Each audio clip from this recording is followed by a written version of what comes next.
Ja! No. Look at that. Regarde le monsieur, il y a peut-être son partenaire.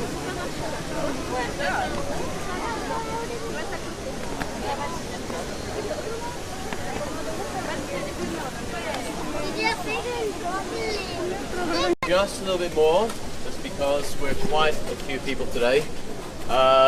Then I'll say once again, good afternoon. How's everyone doing? Good, yeah. Are you excited for the tour? Yeah. Yes, okay, that's good, very important. So I'm as well, and my name is actually, contrary to what it says here, my name is not Theo. You see what's happened? I forgot my name badge. So I had to be recognizable in the square, borrow a name badge from someone else. My real name is Lewis. Okay, but as a punishment for me, because I've forgotten my name badge, you can call me Theo all day. Or Lewis, whichever you prefer, okay? But I'm from the Netherlands, from Amsterdam, that's where I grew up. Which makes me Dutch, yes, not Deutsch, right, because that's German.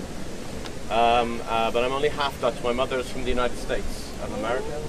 Wow, lots of good noises here. You hear that, guys? This is what I expect on the tour, to hear from everyone, everything that I say, of course, right?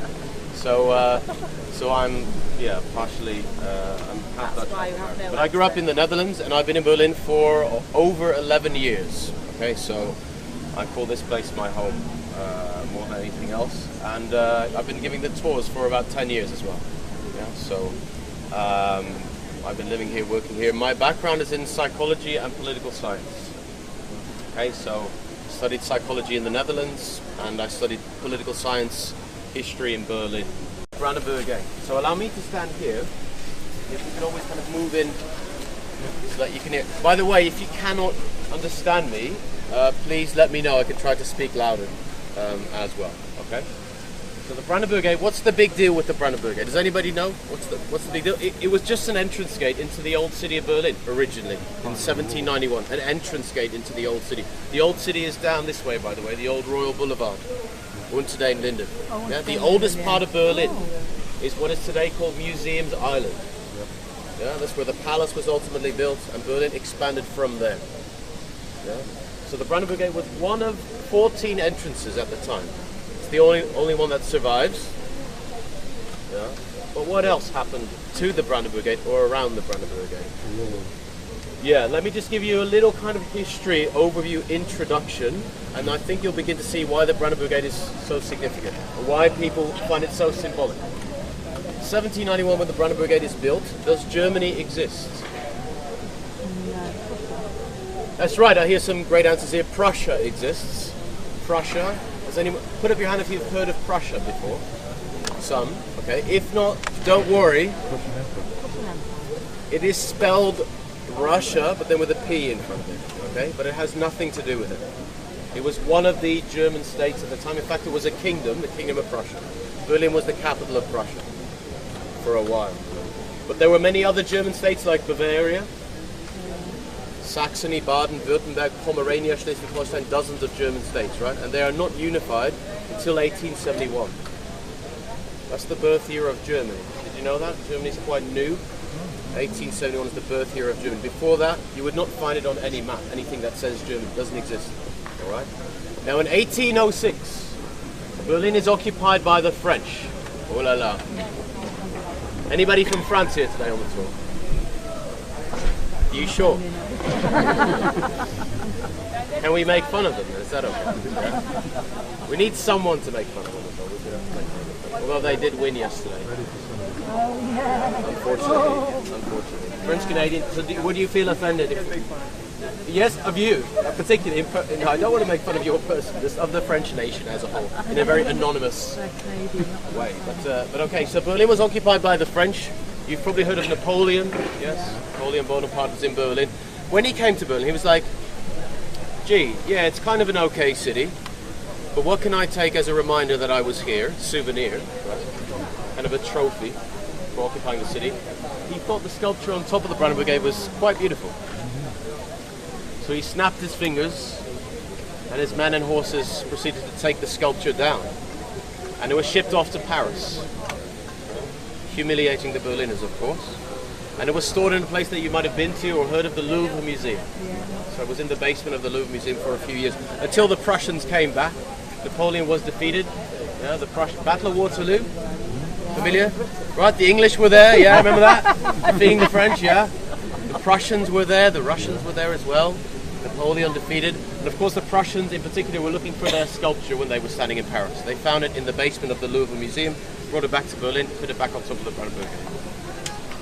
After the defeat of the French, and they got the sculpture back, they renamed this square to become Pariser Platz. Those of you with decent eyes, you can see that little white sign there. See that says Pariser Platz, just to the right of the fountain. Pariser Platz means Paris Square, which is kind of weird. After you've just defeated someone, to then name a square in their honor. But it wasn't in their honor, it was more to humiliate them, because guess who's looking out over Pariser Platz? Who's that? The figure there is the Roman goddess of victory, Victoria. Victory over Paris, get it? Yeah. Get it? Very clever German humor, yeah? Yeah. German humor is you nod to it.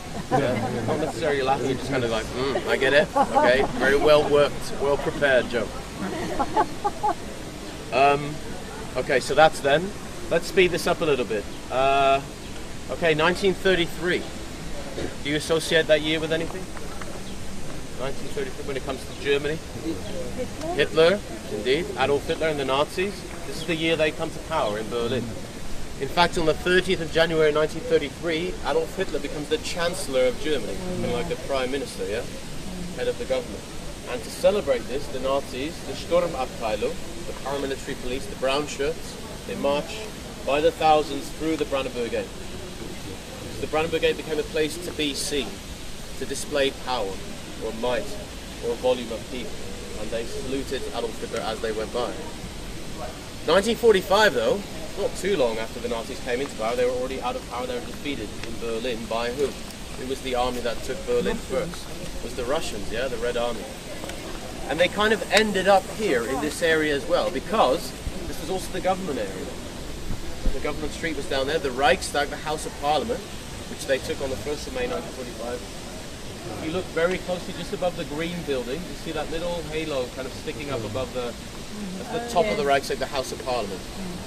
Okay? So the Russian army ended up here in 1940. Now, as if that was all not enough, all the wars, they decided to build a wall in Berlin as well. And I hope you're pretty excited that we are going to see the Berlin Wall later on. One of the main stops on this tour to see the Berlin Wall, an original piece of the Berlin Wall in its original location. But do you sort of know where we are in relation to the Berlin Wall, by any chance? East or west, maybe? East is correct. We're in the former communist part of Berlin right now, but very close to West Berlin now. In fact, if you go through the Brandenburg Gate, can you see the trees on the other side of the Brandenburg Gate, yeah? That's where West Berlin starts, pretty much. Okay, so what was this area called? That was the space between the two walls. Did you know that already, that the Berlin Wall had two walls, actually, that ran parallel to each other? Yeah, there were actually two walls. They ran parallel to each other. And the space in between was controlled by the East German Guards. And they refer to that as the Todesstreifen in German. That means the death strip. Because if you step into it, you could be shot dead by the East German Guards. And that's the area that we are standing in right now. Okay, so there was one wall behind the Brandenburg Gate on the other side. Yeah. West Berlin started pretty much where the trees are. The other wall was about 50 meters down this way. So what does that mean? That means that where we are standing now, where all these buildings are and these people, that was all the death strip between 61 and 89. No one had access to the gate then? Exactly. You brought it to a very good point. No one had access to the Brandenburg Gate. If you wanted to take a photo of the Brandenburg Gate from a distance, you had to first of all come to East Berlin, because this is kind of the front of the Brandenburg Gate, the nice side with the sculpture, right? From the western side, it wasn't a very good picture. So first of all, you had to come to East Berlin through Checkpoint Charlie, and then you could only lean over a little fence, which was actually the other wall, because you couldn't step any further. So the closest picture you could take was, yeah, where that blue European Union kind of thing is there. Does that sort of make sense? And also then that the Brandenburg Gate, since it was not accessible, it kind of represented the divide, right? When people looked at the Brandenburg Gate, they saw a divided Berlin, which meant a divided Germany, divided Europe, divided world, the Cold War, etc., etc. High symbolic value. When the Berlin Wall came down, what do you think was a pretty nice place to come together, east and west, to celebrate. Maybe underneath the Brandenburg Gate? Yeah, here. So if you've seen footage of the Berlin Wall coming down, people standing on the wall, knocking bits down, celebrating, a lot of that is around the Brandenburg Gate. You're beginning to see why the gate is so significant. It's kind of, I guess, depending on how you choose to see things, you could say it's not that long ago that people were in power in Berlin and several other places in Europe that call themselves the National Socialists, the NSDAP, or the Nazis, led by Adolf Hitler. That's not that long ago, right? Yet here we stand in Berlin, 2018, at a memorial that has the very explicit title, Memorial to the Murdered Jews of Europe. And I have to tell you, I found that quite an amazing thing. Because what Germany has done here is they've remembered the most disturbing part of this nation's history, publicly, accurately, and honestly. And there are very, very few nations that can actually say that they remember their true history of what happened there, publicly, honestly, and accurately. And that's why this is already quite special. Yeah. I fully support this idea. It wasn't easy to bring it about. It really was a big struggle. Post-World War II, 50s and 60s, but finally they made it happen. And that's the way that it is today. And because I work as a teacher as well in a school, I get to also kind of be close to, Germans growing up and seeing how they interact with the history. And I can also look into the history books, yeah? Because of course, history books are not necessarily full of facts, are they? There's some people somewhere that have decided, let's put this in, and use this wording and not that wording to fit a certain goal. That's usually what the history books are made of, right? And you can say what you want about Germany and other periods of history, but at least with the Holocaust, they're really quite on point. The facts are out there, the names are in there. Children visit former Nazi concentration camps as part of education. Not as some Hollywood horror trick, but as education, which is incredibly valuable, I think. Now, if this is the memorial to the murdered Jews of Europe, you might expect there to be other memorials as well. For example, to the murdered Roma and Sinti, or Gypsies, to the murdered homosexuals, disabled, political enemies, and so forth and so forth. And you'll find all of them in this area. For the sake of time, we won't be seeing all of them. We're only seeing this one. I encourage you to see the others as well. That being said, this is by far the most talked about memorial. In fact, I'm pretty sure it's the most visited memorial in Germany. Yeah, millions of people see this, if not tens of millions, every year. It's from 2005. The architect is a US American called Peter Eisenman. He won the design competition. And what was most controversial was that it's abstract. There are 2,711 blocks, which the architect says doesn't have to mean anything, and that they're completely devoid of any names, dates, instructions, nothing.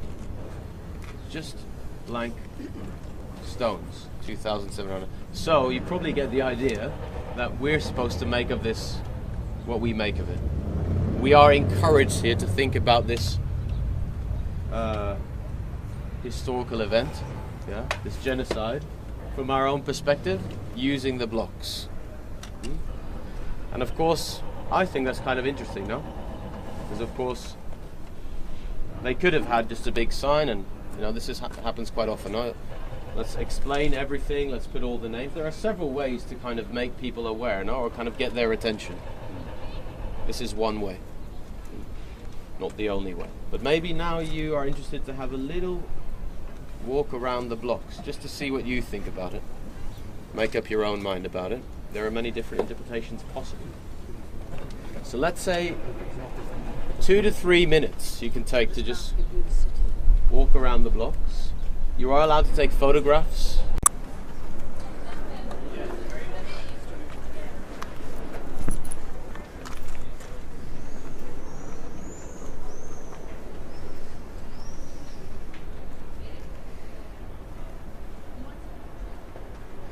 Yeah, I've taken you to a parking lot. Isn't that exciting? Pretty awesome, right? Okay, so right now, fairly quiet, but I can tell you on a daily basis, several hundred, not thousands of people visit this parking lot every day. And it's got absolutely nothing to do with what you can actually see right now. Nothing to do with any of the cars in this parking lot. Nothing to do with any of these apartments that you can see right here. But everything to do with what is sort of still underground. Destroyed, buried. These are the remains of Adolf Hitler's bunker. So we're standing, in fact, directly above the place where Adolf Hitler committed suicide. And by directly above, I mean underneath this lamppost is roughly where the private chambers were of Adolf Hitler. And on the 30th of April 1945, Adolf Hitler swallows a cyanide capsule and shoots himself through the head as well. This is the main theory that most historians across the world support. And most history books say this, right? Didn't yours say that? Yeah, Adolf Hitler commits suicide in the bunker, 30th of April 1945. So we're at that location. And it is maybe quite strange to see that there's absolutely nothing here. There's nothing here. You cannot access the bunker. There's a small sign, which I can show you in a moment over there, just that marks it, but nothing else. So if this is the place where Adolf Hitler committed suicide, what do you think is the logic behind having it just the way it is right now? Yeah, basically that. They don't want it to be some kind of a shrine. They don't want to give any credit or any kind of attention to it too much. You could say, oh, that's rather silly. I just wanted to innocently see Hitler's bunker. And that's totally fine, you know. Most of us, I think, would have gone if it had been open just to have a look. How fascinating, right, to walk around there. And there's nothing wrong with that, I think. But of course, what kind of people would come here for a slightly different reason, with a slightly different sentiment? Neo-Nazis, right? Now, of course, anybody who thinks that the history that we're talking about here today is not related to our world today is in a complete denial. Right? Of course, the Nazis, first of all, did not invent almost any of the things that they called their ideology. Not racism, not homophobia, not xenophobia, not extreme right politics, not even concentration camps. Yeah. And many of those things exist in society today as well, right? They haven't gone, they're still around. If there are not several people in your country that think the same way the Nazis did back then, I would be extremely surprised. Yeah, don't think Nazism was just a German thing. It wasn't. There are many Nazis around Europe. There are many people around the world from countries that you are probably from that supported Adolf Hitler or were fans of his.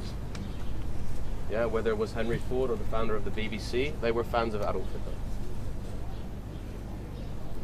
And so it's, of course, very important, if you take this history seriously, to make examples. And one example is that there will be no place to glorify, intentionally or unintentionally, Adolf Hitler. And that's why we're standing in a parking lot right now. Looking at nothing, basically. Which is not very exciting, but also kind of weird. Right? Now, in the 10 years of guiding, I've never seen anything that I thought might be some kind of a neo-Nazi gathering. You know, you might have expected some people to come here anyway, to put flowers or to do something. I've never seen that, not during the day anyway. I've never even seen people. I thought maybe someone would at least take a chance at digging here and trying to get a piece of the bunker. I've seen some dogs digging here, but I don't suspect they were neo-Nazi dogs. They were just someone buried a bone or something. On the topic of bones, if you're wondering what happened to Adolf Hitler, his body, the main theory is that the Russians found it after World War II when they came here. So of course, at the moment Hitler shoots a bullet through his head, the Russians are about 200 meters away from this location. And when they came to the bunker, of course who they hoped to find was Adolf Hitler alive. That would have been the ideal scenario for them. But they didn't find him dead or alive at all. They found several of his other guards that had surrendered, not committed suicide, and of course they were duly interrogated. Where is Adolf Hitler? They started to talk, and they were then pointed to a shallow grave in this area, where several bodies were buried, and when the Soviets opened up this shallow grave, they saw they were deliberately burned bodies, severely burned bodies. Turns out they had used about 180 liters of petrol to burn 11 bodies in this makeshift shallow pit. Of course they wanted to know if one of them was Adolf Hitler. So how to identify Adolf Hitler's body from these severely burned 11 bodies? What body part do you think survived? Teeth, thank you very much. I'm glad no one said the moustache. That happens every now and again. Every 2 months someone says. Just means they haven't been paying attention, right? But that's okay. Also, once every 6 months, I keep very tight statistics about this. Once every 6 months someone goes, yeah, I have an idea. Adolf Hitler, he only had one testicle, no? So they just felt the corpse and they were like, yeah, this is it. Don't judge me, I'm just relaying what other people before you had. So the teeth, and they compared the dental records, and one of the bodies was an extremely good match. That was one piece of evidence as well. They buried the body outside of Berlin, 200 kilometers, until the 70s, when they felt the political value of having Adolf Hitler was kind of lost, and they decided, since they had to clear that base anyway, to dig up what was left and destroy it for good. They dumped the ashes into the river Elbe. That's the story anyway. Whether that is entirely true or not, no one has been able to prove anything else either. So there's no gravesite for Adolf Hitler. His death site is just a parking lot, and you've been there. Shall I show you briefly the sign, just so you can see? I don't know whether there's a lot of hype about it, but previous years there's been a lot of hype. Do you feel, come on, you feel free and liberated, right? And the sun is shining, you've noticed?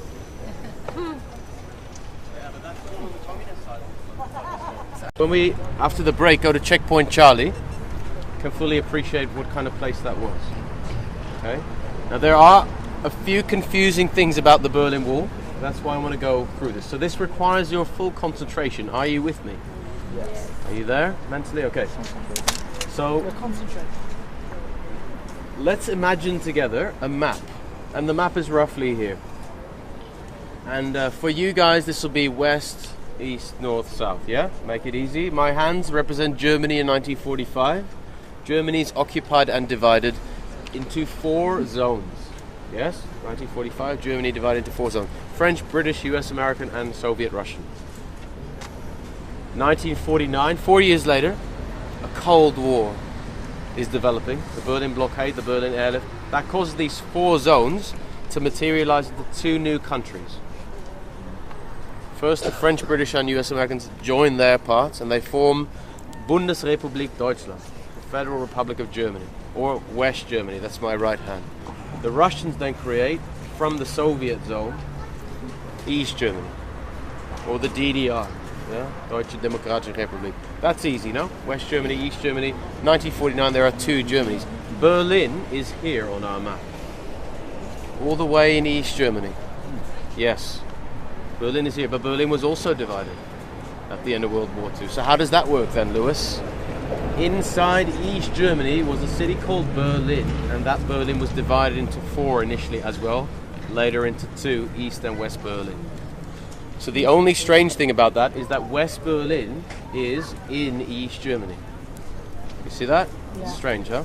So if we've just come to West Berlin, if we are now in West Berlin, we are surrounded by East Germany. Yes? We've just come from East Germany over there. But it wouldn't matter which direction we continue to walk or drive, we would end up in East Germany anyway. Yeah. Completely surrounded, is that clear? West Berlin is an island of West inside of East Germany.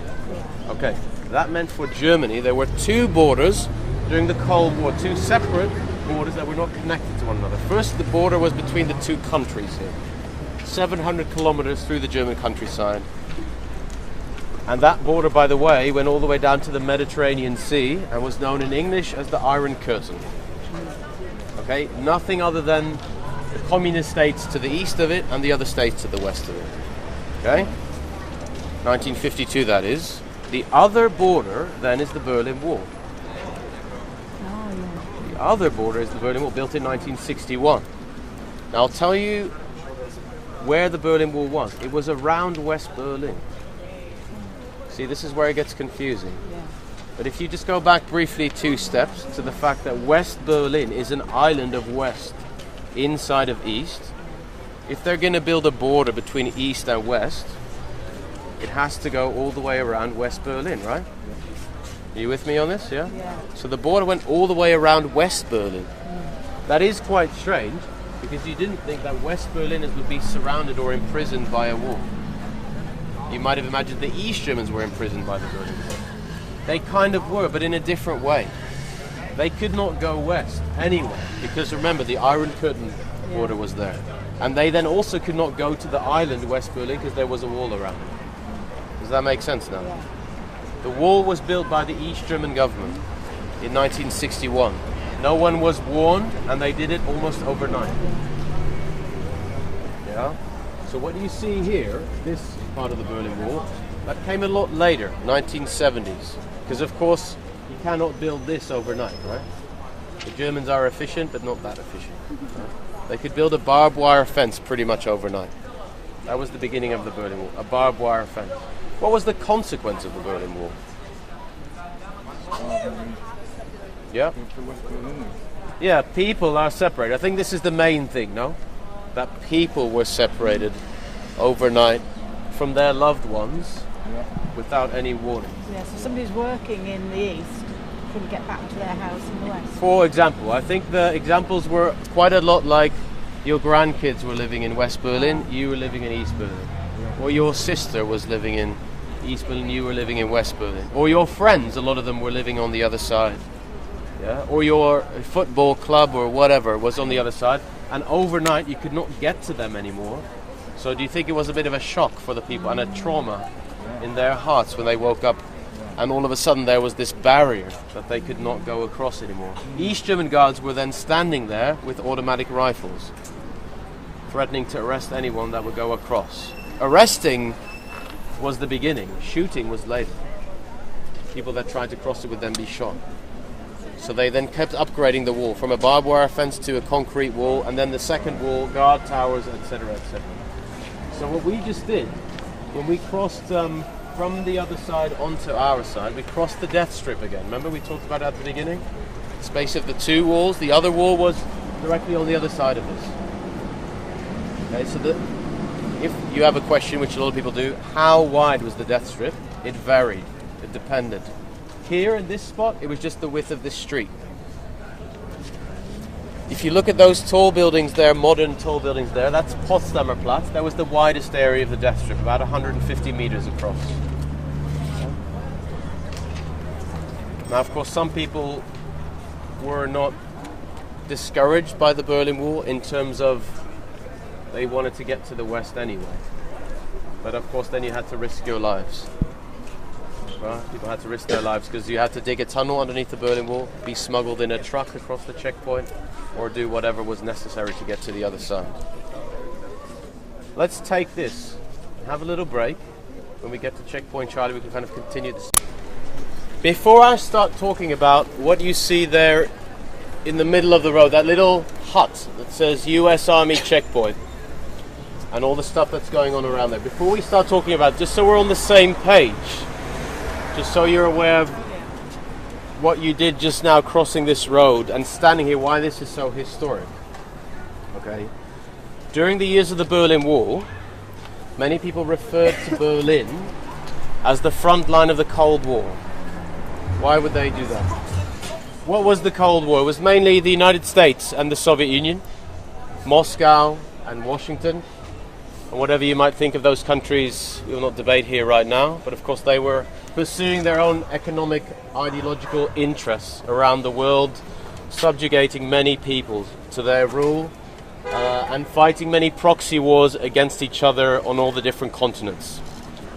Millions of people became casualties of this Cold War over the several decades. But of course the main powers, the US and the Soviet Union, they never officially went to war, right? Their armies never engaged. Part of the reason it was called the Cold War. Yeah? And their armies, their countries didn't share a border, right? The US and the USSR didn't share an actual land border. But they kind of did in Berlin. Does that make sense?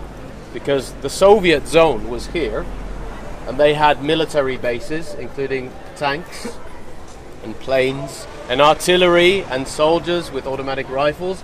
And this was the US zone over there. And they had military bases. with tanks and planes and soldiers, etc., etc.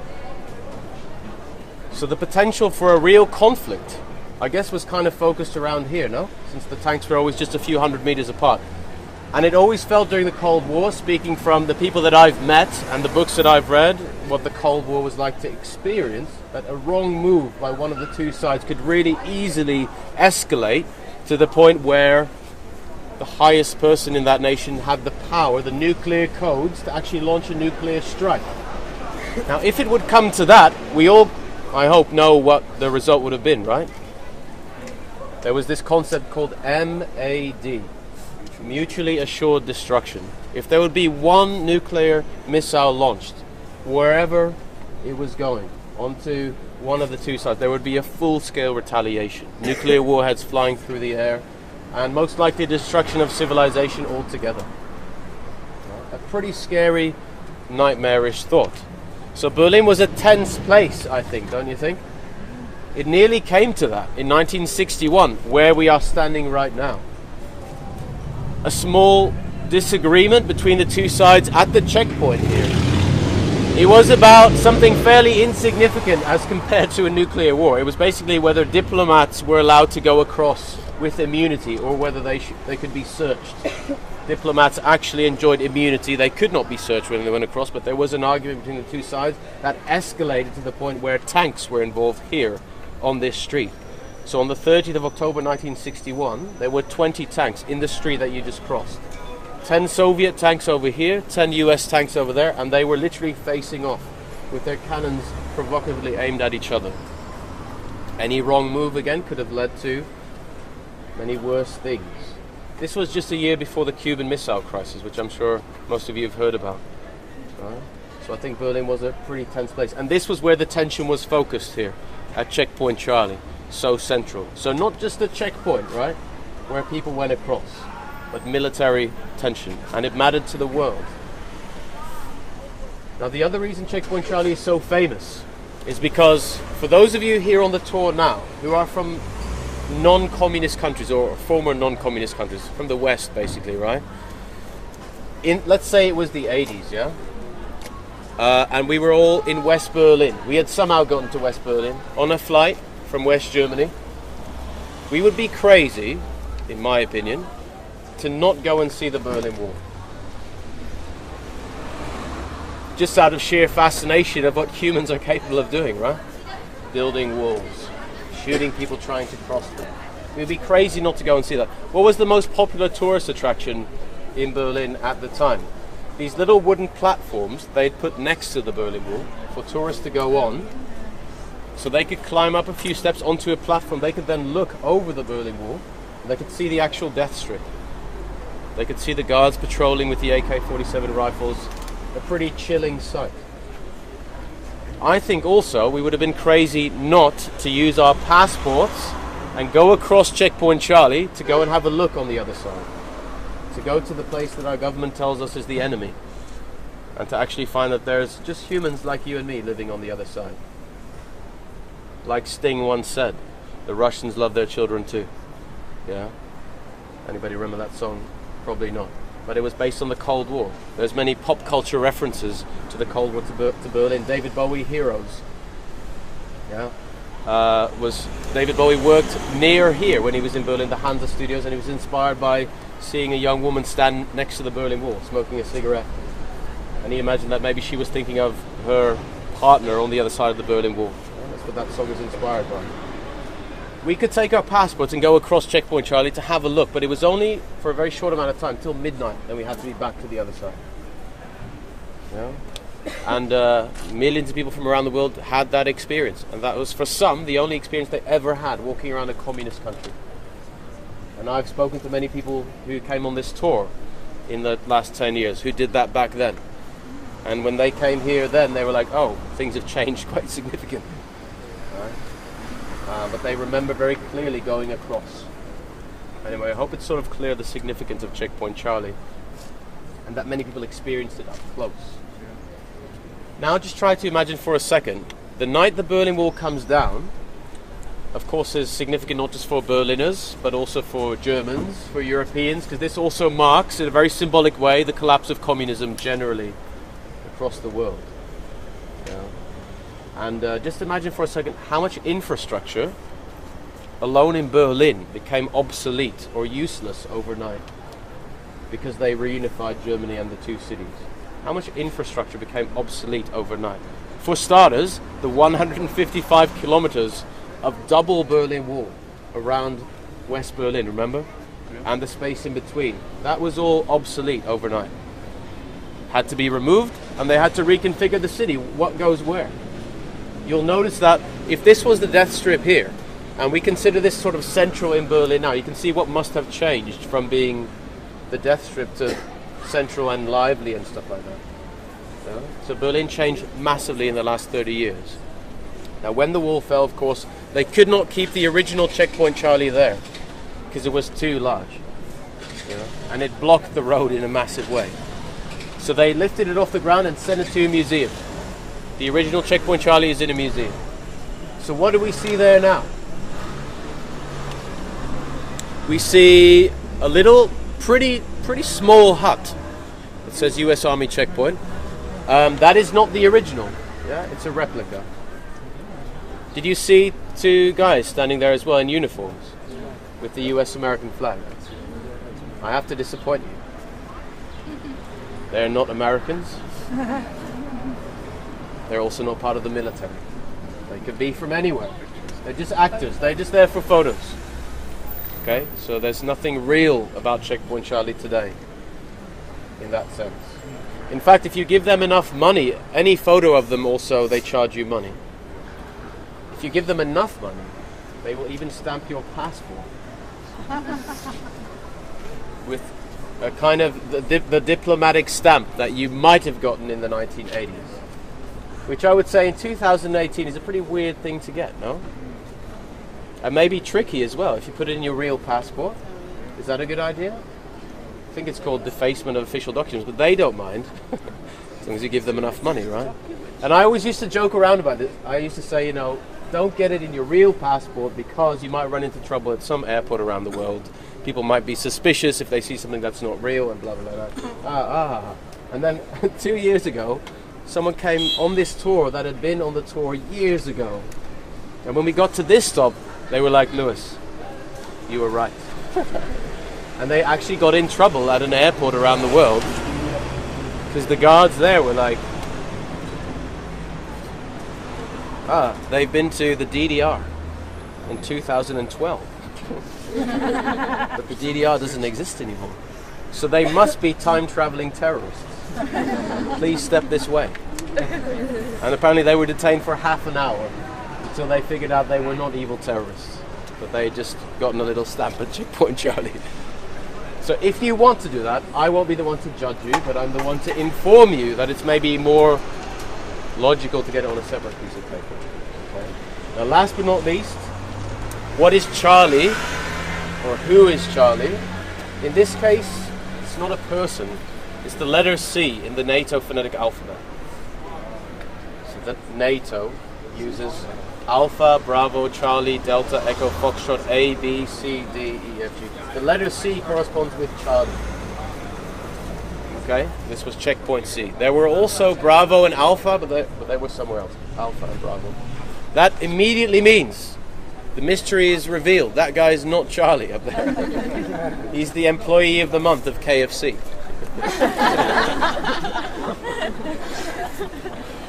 True or false? False. He's not, but maybe he should be. He's just an American who was stationed here in the 60s. On the other side is the Russian Guard, so they have the two sides represented. Okay, but nothing to do with Charlie. Right? Now I will tell you, this area is highly overrated. Okay, so now that you've seen this is really, especially the areas that are.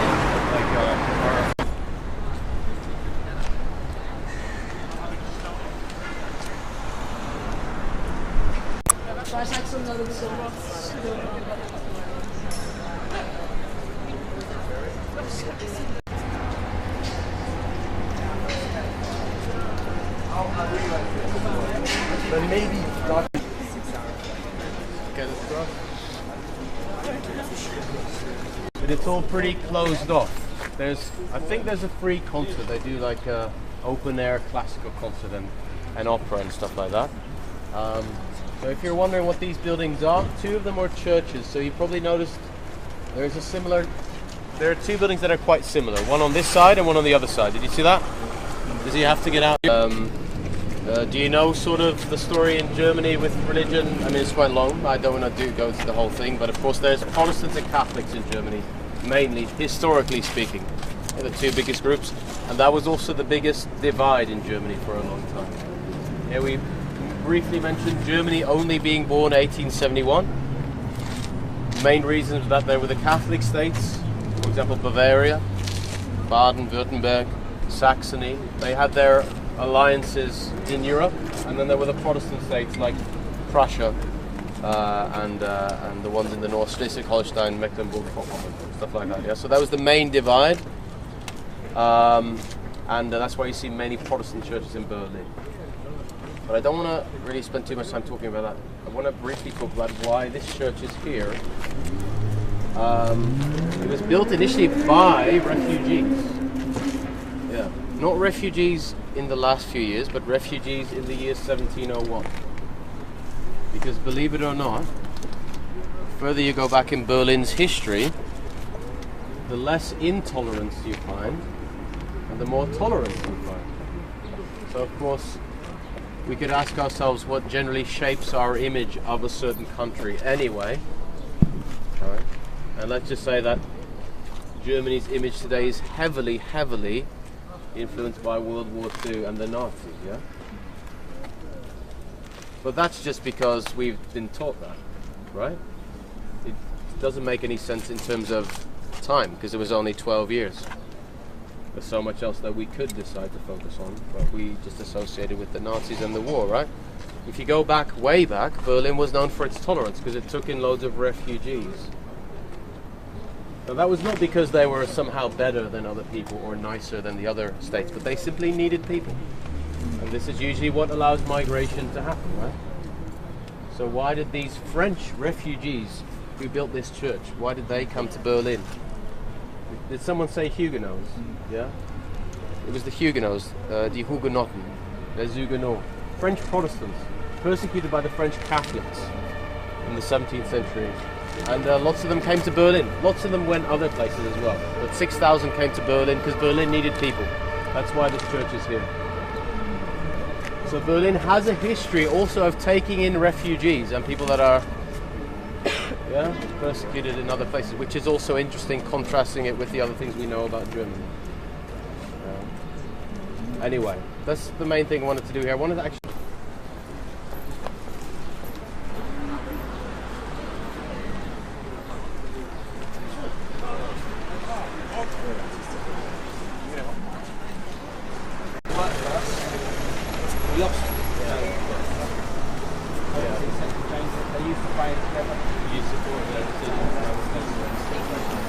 Clearly, for the thought of Hazard or whoever's playing on the right wing, they want to have somebody double up.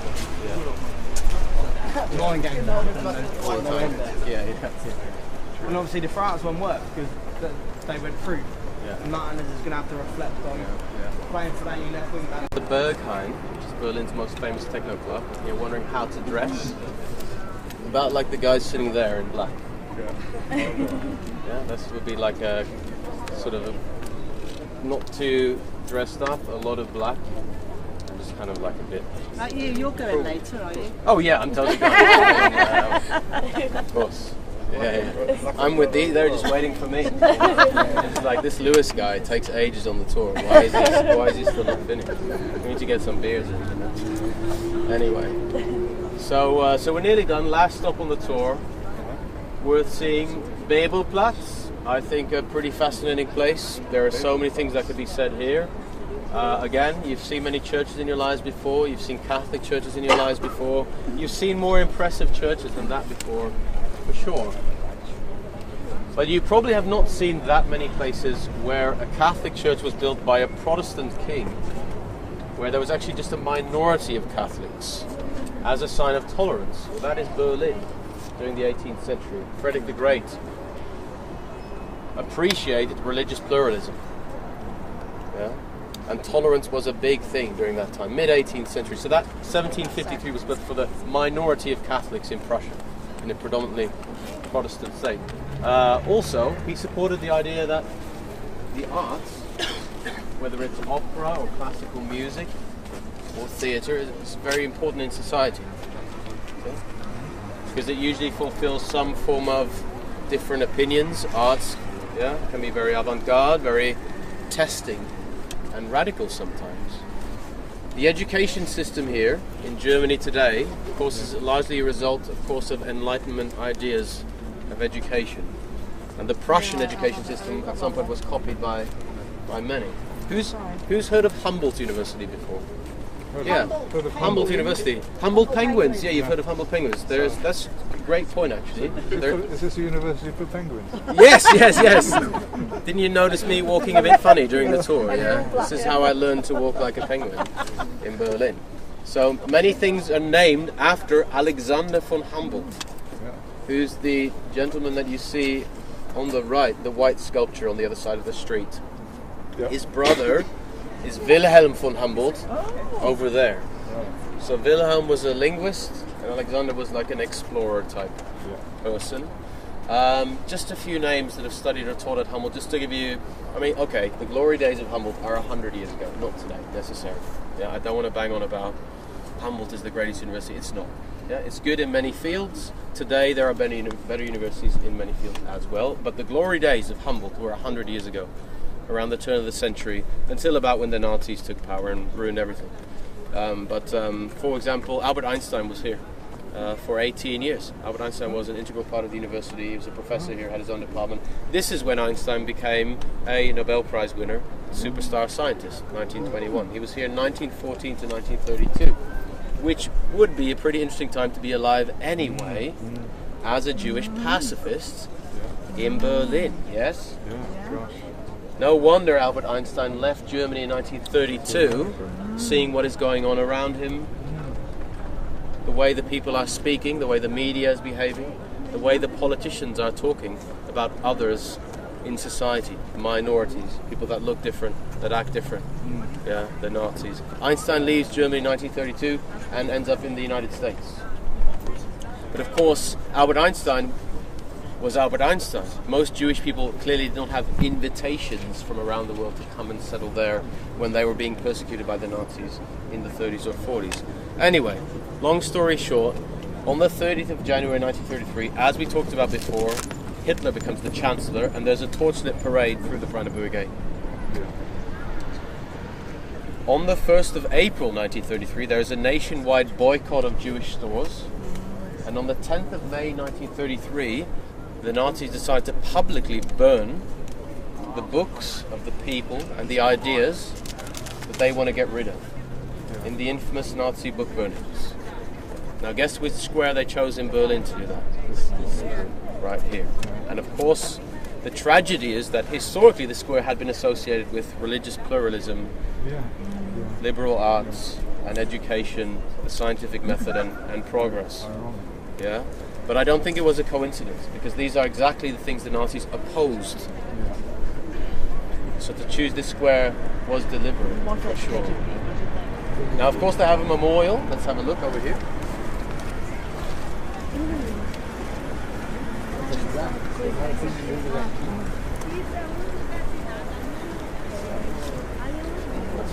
Okay, so quite deceptive in the beginning.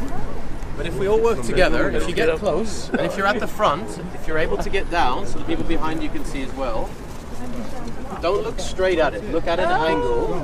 Look at an angle away from yourself, and you should be able to see empty shelves. Can you all see that? Yeah. So as the memorial, they've created a space for approximately 20,000 books, which is the amount that was burned in one day here in Berlin. But this is just the memorial. Yeah. Now the memorial has two parts. This is part one. Part two is over here. Come and have a look.